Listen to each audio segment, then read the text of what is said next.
Hi everyone. Here we are in Oregon. Like it looks like that. That's Oregon sunrise, kind of somewhere here. So, I wanted to take a little bit, couple of moments, and share with you a post that I was tagged this morning about a situation where a person wanted to take something away from his dog. The dog got the opportunity, grabbed this item and went into his crate, and this person wanted to go back and take that away from the dog. That ended up in an aggressive response from the dog, and he literally, if he could get out, he would definitely hurt that person. So we're looking here at the complex situation, and I want you to pay attention here because it happens many times. Very often dogs being conditioned to show such behaviors because people don't understand the basic functions of their emotions and how they feel about things that they own or have. And I get the point that if a dog grabs your child's sock, he's supposed not to have that sock. And then we go after the dog who has that sock and we want to take it away from him. But if we hold on for a second and go from a dog's perspective, the dog found the sock on the floor, which obviously, if you look around, there was nobody there who claimed that sock. Therefore, this sock is for free, right? And the dog grabs that sock and goes and plays with it. And then suddenly, somebody came up with the idea that this sock's supposed not to be with the dog, and people go after that dog and try to take away what he owns at that point, right? Because it was free, nobody owned it, now he owns it, and everybody's going after the dog. Well, that happens as a puppy very often because puppies get into trouble. They get into socks, they get into toys.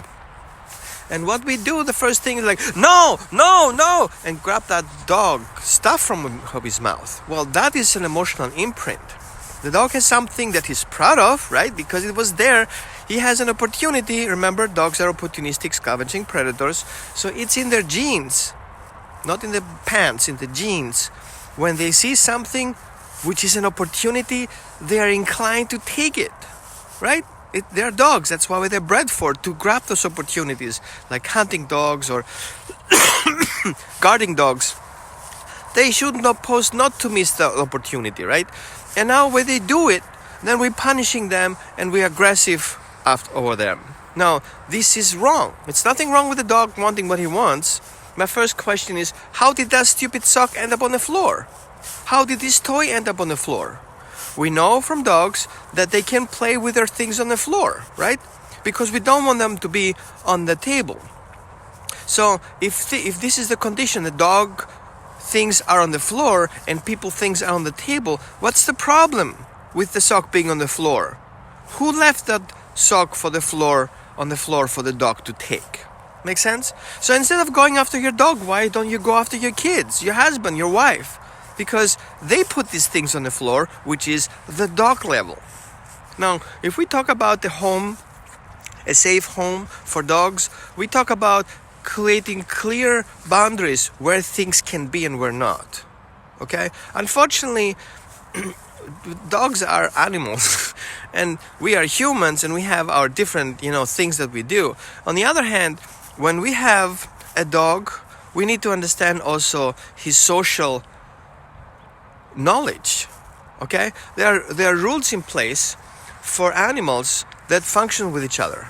The first rule, number one, is where one dog is, there is no other. Okay, so there is an idea of space, and then there is an idea of possession. What I have cannot have anyone else unless I share it. So first of all, think of you're parking your car in your parking lot, going for a shopping center, and you come out and suddenly somebody's at your car. How would you feel about that? And it's like, you're aggressive right there because you have a car with license plates. So these license plates are not yours and you haven't paid your car off because the car is owned by your bank.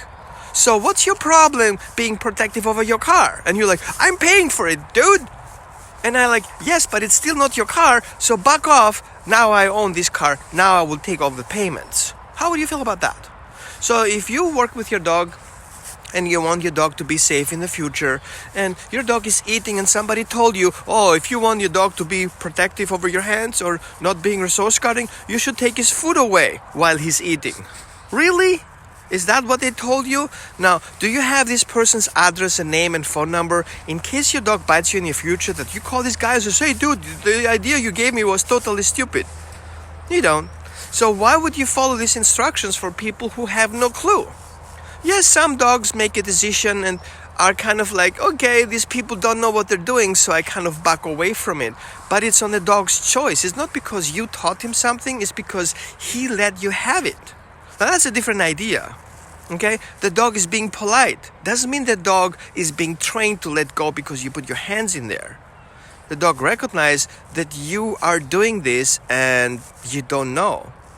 Right? So if you want to help your dog to trust you, taking things away that he owns, you have to come up with a plan, which means teach the dog that exchanges are good and appreciated.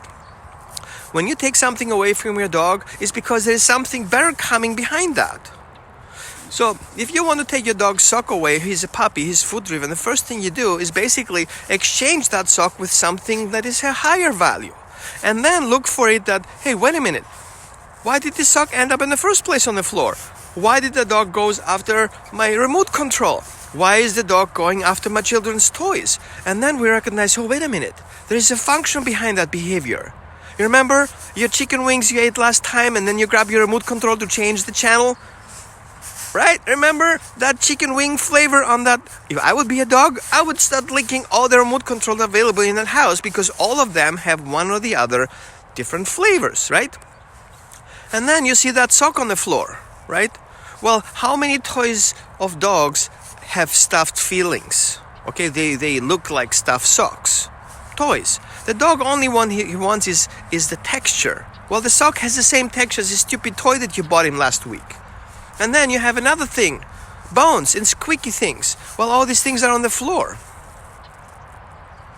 So why not teaching the dog that even if you have my remote control, hey, I got something in exchange. I'm sorry I left it up for you. I'm sorry I failed you. I'm sorry I put you in a position for you to go into this natural drive to get what I have, because that's what kids do as well. Daddy's shaving, and all of a sudden you see your child coming blooded on the bathroom because he tried to do the same thing daddy does. And then you see your daughter coming out and she does the same thing you did last time in the morning, and all of a sudden she has all this pain on her face and you're like, oh my God, you're so cute. But if a dog does it, oh, that's an aggression, right?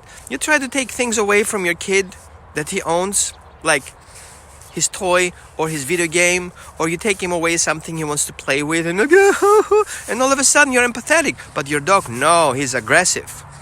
That's a wrong mindset. So how about we wind back a little bit and see these things as they are. If a dog has something, he has the right to keep it, unless you come up with a better price and exchange it for it. So he knows when you come up, you're here to give and exchange, not here to take for no exchange.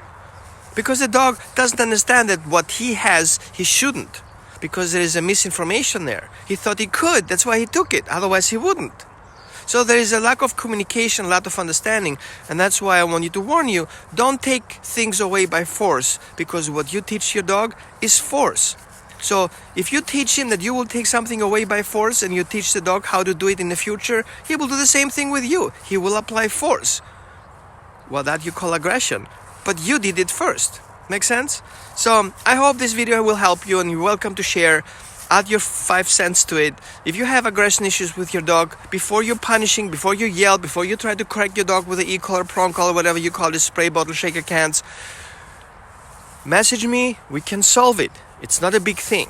It depends on how much damage has done so far, but usually it's being done in a month. Okay? Thanks for sharing. Thanks for watching. Have a great rest of your weekend.